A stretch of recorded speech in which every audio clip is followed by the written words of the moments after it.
encontramos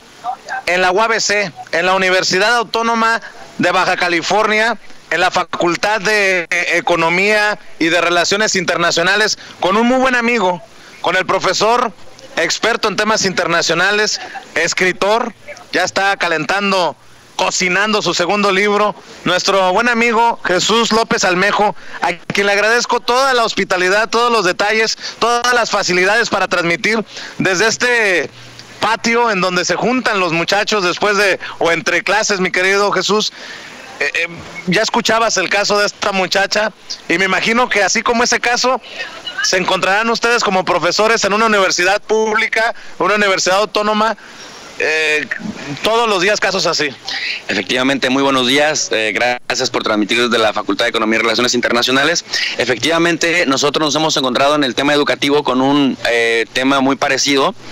porque Tijuana es una ciudad fronteriza, es la ciudad en términos de migración transfronteriza más importante del mundo. 180,000 personas o 180,000 cruces se dan al día, 60 millones al año, y entonces en Tijuana se da,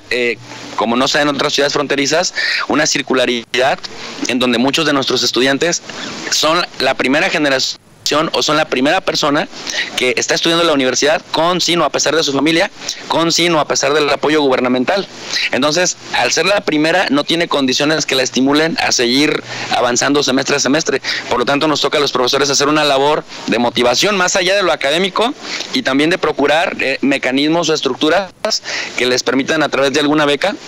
o a través de algún incentivo seguir estudiando, complementar sus estudios universitarios.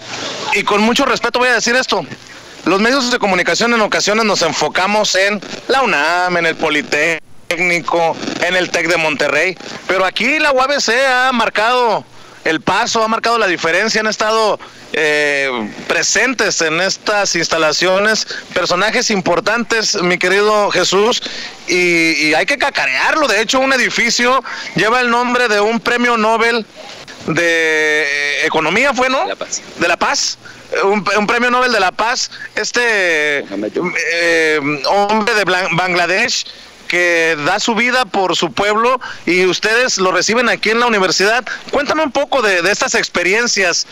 tú que no necesariamente eres de aquí de Tijuana, pero que estás dejando tu huella. Efectivamente, Vicente, la Universidad Autónoma de Baja California es la mejor universidad del noroeste del país. Actualmente está rankeada más o menos en el 6º lugar de las universidades autónomas públicas estatales de México. Estamos como en el lugar 72 de América Latina, 350 del mundo, esto en el último ranking. Y además, efectivamente, como parte de esta construcción del tejido social, hemos recibido premios Nobel de la Paz, en el caso de Mohamed Yunus de Bangladesh, que nos trae esta idea de los microcréditos, de los bancos populares, que sirven como esta plataforma que impulsa el emprendedurismo social.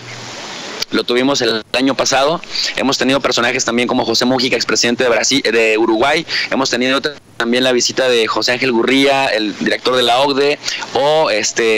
no sé, personajes muy importantes, no tan reconocidos, que son ex embajadores que han estado en 5 o 6 países en el Medio Oriente o en África o en Asia, que han venido a hablar con nuestros estudiantes para motivarlos y justamente hablarles de la importancia, como el caso de esta chica atleta que acabas de entrevistar, de que por más adversidades que encuentres, no desistan y se inspiren en estos ejemplos de los que sí pudieron trascender, como el caso de Mohamed Yunus, que decía: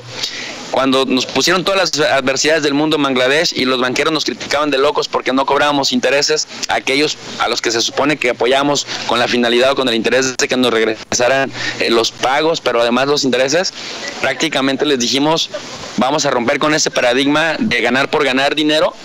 y vamos a generar que la gente gane a partir de lo que nosotros le estamos poniendo en el mediano y largo plazo, que es emprendiendo negocios sin tener que desfalcarlos con intereses altos, ¿no? Ayer me llamaba mucho la atención en tu ponencia que hablabas del caso de los armenios y de los turcos, de Turquía y Armenia, y el cabildeo que se da en Estados Unidos en reconocer o no ciertas situaciones históricas.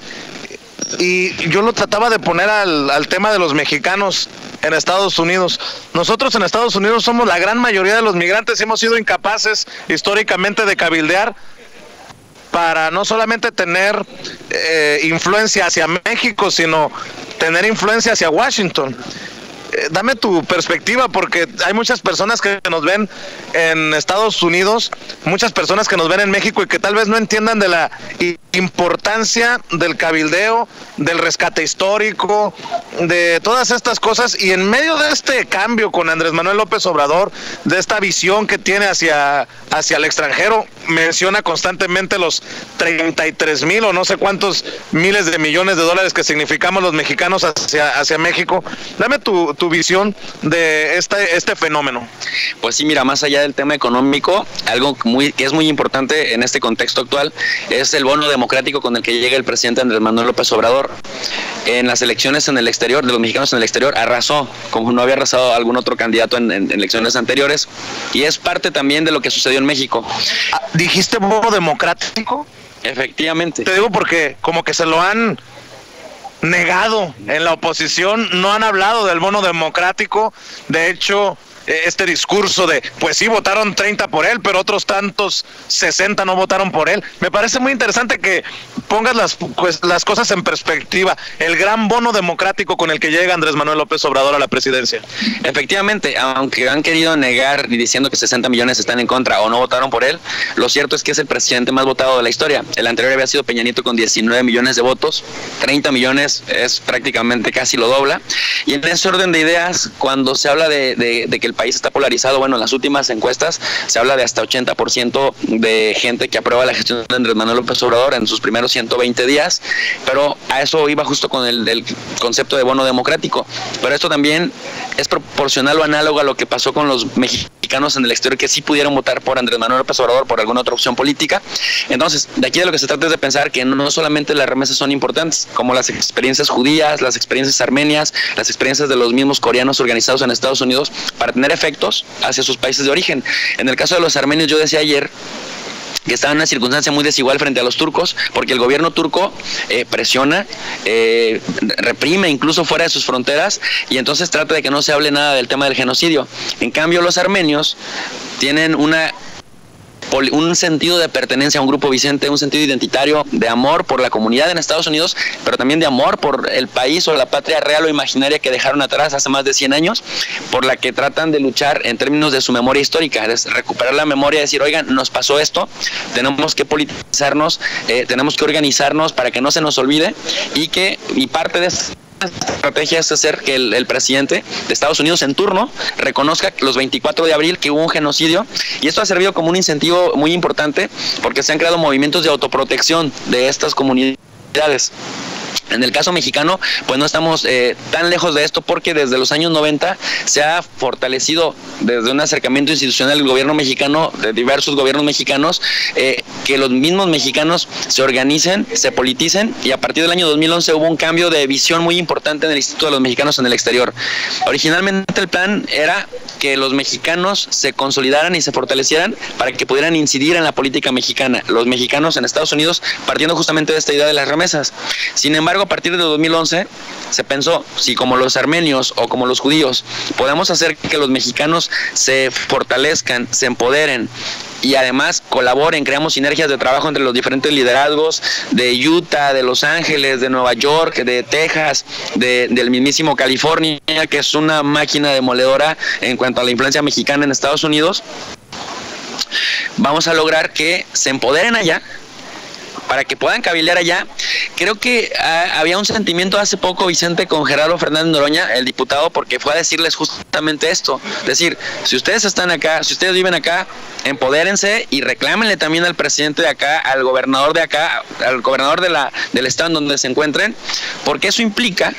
dos pasos, que primero nuestros mexicanos en el exterior, y cuando digo nuestros mexicanos, no solamente me refiero a los 12 millones de mexicanos que nacieron fuera de Estados Unidos y que viven allá, me refiero también a la segunda y tercera generación que están allá, que se dan cuenta de que son mexicanos aunque no hablan el idioma, cuando empiezan a ser discriminados por los anglosajones. Y en ese orden de ideas, esta gran comunidad